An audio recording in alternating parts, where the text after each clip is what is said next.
Hai semuanya. Berjumpa lagi bareng Mimin Noba di sini.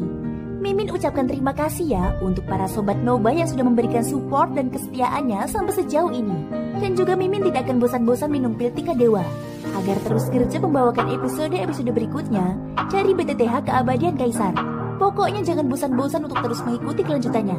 Kalau tidak, Mimin akan membuat kalian tidak bisa tertawa atau menangis. Let's go. Mari kita masuk ke dalam ilusi seni radionya. Halo Sobat Noba, melanjutkan cerita dari episode sebelumnya ya.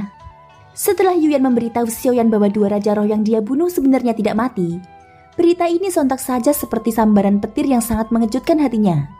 Bagaimanapun Xiaoyan sudah menghabiskan banyak usaha untuk membunuh Tianxun dan Niyao. Hal yang terpenting adalah belati biru yang diberikan nomor 1 kepadanya hanya bisa digunakan sebanyak 3 kali. Xiaoyan sudah menggunakan 2 kali untuk menghancurkan jantung keduanya. Dengan kata lain, dia hanya bisa menggunakan sekali lagi, dan setelah itu belati biru akan kehilangan efeknya. Sekarang mereka bahkan bisa dibangkitkan kembali.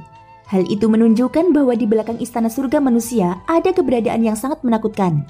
Keberadaan itu tidak hanya memberi mereka jantung biru, tetapi juga memberi mereka kekuatan keabadian. Sekalipun mereka mati, mereka masih dapat dibangkitkan kembali. Sekarang Xiaoyan akhirnya mengerti. Jika dia tidak dapat menemukan akar permasalahan, maka dia tidak bisa membunuh mereka. Saat ini tidak ada gunanya memikirkannya terlalu lama. Setelah Xiaoyan mengembalikan ketenangannya, matanya sekali lagi tertuju pada harta yang dijual di tablet batu Aula Makhluk Suci. Xiaoyan terus memandang ke sekitarnya seolah-olah sedang mencari sesuatu. Adapun Yuyan, dia masih bersandar di bahu Xiaoyan dengan sebagian besar tubuh lembutnya. Sebelumnya kamu telah berjanji untuk memberiku poin kontribusi. Lalu bisakah aku mendapatkan manapun yang kuinginkan? Ucap Xiaoyan. Wajah cantik Yuyan terlihat memerah saat dia mengangguk dengan lembut. Jangankan hal-hal yang ada di sini. Selama kamu bersedia menjadi laki-laki selirku, maka semua aula makhluk suci ini akan menjadi milikmu. Ucap Yuyan. Xiaoyan tidak menjawabnya. Sebaliknya mengambil 2 langkah cepat ke depan. Saat ini mata Xiaoyan tertuju pada pil di tablet batu. Efek dari pil ini bagus.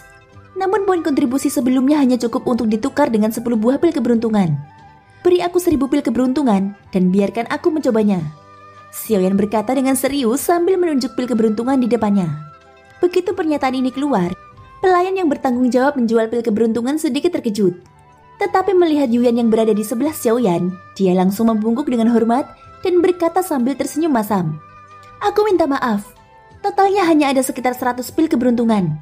Itu semua adalah stok pil yang tersedia di Aula Makhluk Suci. Jadi kami tidak bisa memenuhi 1000 pil keberuntungan. Ucap si pelayan wanita itu. Pelayan itu juga takut menyinggung Yuyan. Jadi dia sangat hati-hati saat berbicara. 100 pil. Baiklah, kurasa itu sudah cukup memuaskan. Ucap Xiaoyan. Setelah mengatakannya, Xiaoyan tampak tak berdaya. Harga 1 pil keberuntungan adalah 20.000 poin kontribusi. Jika 100 pil, maka itu senilai 2 juta poin kontribusi. Pelayan itu melanjutkan untuk memberitahu berapa banyak poin kontribusi yang harus dibayarkan. Jumlah ini cukup mahal di alam pertemuan iblis. Mungkin seseorang yang dapat mengeluarkan jutaan poin kontribusi hanyalah para dewa iblis. Bahkan perjudian tertinggi di arena budak dewa Shura pun sulit untuk mengumpulkan jutaan poin kontribusi secara instan. Setelah berbicara, pelayan itu ragu-ragu sejenak kemudian dia melihat ke arah Yuyan. Lagi pula dia tidak mengenal Xiaoyan, dan dia tidak tahu apakah Xiaoyan serius membelinya atau hanya bercanda. Bagaimana? Jika ini menyulitkanmu, maka lupakan saja. Aku tidak akan memaksamu. Setelah Xiaoyan selesai berbicara, dia menarik lengannya yang dipegang Yuyan. Mata indah Yuyan langsung menatap pelayan itu. Paksaan yang tak terlihat mengejutkan hati si pelayan. Apa yang kamu lakukan dalam keadaan linglung? Bukankah kamu sudah mendengarnya bahwa dia menginginkan semuanya? Dia adalah suamiku. Berikan apa yang dia minta. Ucap Yuyan. Setelah beberapa saat 100 pil keberuntungan langsung dimasukkan ke dalam cincin penyimpanan Xiaoyan. Namun langkah Xiaoyan masih belum berhenti. Dia segera bergegas ke arah pilar batu yang menjual seni bela diri dan keterampilan bertarung. Ada banyak keterampilan bertarung tingkat kuno di sini. Hanya saja Xiaoyan tidak mengetahui bagaimana alam pertemuan iblis melakukannya. Bagaimanapun keterampilan bertarung tingkat kuno hanya bisa muncul dalam bentuk warisan. Dan tidak mungkin bisa mempelajarinya tanpa warisan. Dari namanya, keterampilan bertarung ini memang berada di tingkat kuno. Tetapi itu hanya bisa dianggap sebagai sebuah fragmen. sehingga kekuatannya hanya bisa mencapai tingkat penciptaan. Gumam Xiaoyan. Sebelumnya Xiaoyan telah meragukan keasliannya. Sekarang setelah melihatnya dengan cermat, bukan hanya keterampilan bertarung di tingkat kuno ini asli, tetapi bahkan ada banyak darinya. Termasuk keterampilan bertarung di 82 tinju dewa juga dijual di sini. Jika itu benar-benar komplit, maka semua keterampilan bertarung kuno ini sangat menakutkan. Tetapi apa yang benar-benar diinginkan Xiaoyan adalah benda yang berada di pilar batu berwarna-warni, yaitu jari daji. Sepertinya semua yang ada di pilar batu berwarna-warni itu sangat bagus. Xiaoyan segera mencubit dagunya dan terlihat agak malu-malu. Suamiku, harta karun yang tersegel di pilar batu berwarna-warni ini adalah dasar dari aula makhluk suci. Apakah suamiku ingin mengambil semuanya? Ucap Yuyan sambil memandangi Xiaoyan. Segera Xiaoyan terbatuk 2 kali saat dia mendengar ini dan kemudian buru-buru menjawab. Bukan seperti itu. Sebenarnya hanya beberapa hal yang membuatku tertarik. Ucap Xiaoyan. Matanya mencoba menghindari tatapan Yuyan. Kemudian Xiaoyan berpura-pura memilih objek yang ada di pilar batu berwarna-warni dengan hati-hati. Jari keheningan ini tidak buruk. Benang penyegel naga hantu ini juga bagus. Kecuali kecubung bermata 8 ini lumayan juga. Dari namanya terdengar sangat kuat. Ucap Xiaoyan. Dia tidak segan-segan mengatakan setengah harta di pilar batu berwarna-warni. Suamiku, sebagian besar dari benda-benda ini tidak akan berguna untukmu. Lebih baik serahkan kepada mereka yang ditakdirkan. Ucap Yuyan sambil tersenyum. Xiaoyan langsung meliriknya. Dia segera menarik lengannya dari Yuyan setelah mendengar ini. Begitukah? Ya sudah. Tidak apa-apa jika memang kamu tidak setuju. Ucap Xiaoyan. Setelah selesai berbicara, Xiaoyan segera berbalik dan pergi. Melihat perubahan sikapnya, Yuyan langsung buru-buru meraih lengan Xiaoyan. Suamiku, mengapa kamu harus marah? Tidak bisakah kamu tidak bersikap seperti ini? Oke, kamu boleh memilihnya. Kamu bisa mengambil apa yang kamu inginkan. Ucap Yuyan. Sungguh. Xiaoyan menoleh sedikit dan berkata dengan serius. Yuyan segera mengangguk berulang kali. Adapun pelayan itu, dia hanya bisa menatapnya dengan senyum pahit di wajahnya. Tentu saja dia bisa melihat tipu muslihat Xiaoyan, tetapi dia tidak berani mengatakannya. Aku juga bukan orang yang serakah. Aku akan membacakan namanya. Selanjutnya jari keheningan, pedang penyegel naga hantu, kuali batu berkecubung mata 8, dan kuas langit terbuka. Ucap Xiaoyan. Xiaoyan memilih setengah dari objek yang ada di pilar batu berwarna-warni. Namun masih ada lebih dari selusin harta karun di sini. Setelah menghitungnya, si pelayan itu langsung memberitahukan harganya. Total harta karun ini membutuhkan 5 juta poin kontribusi.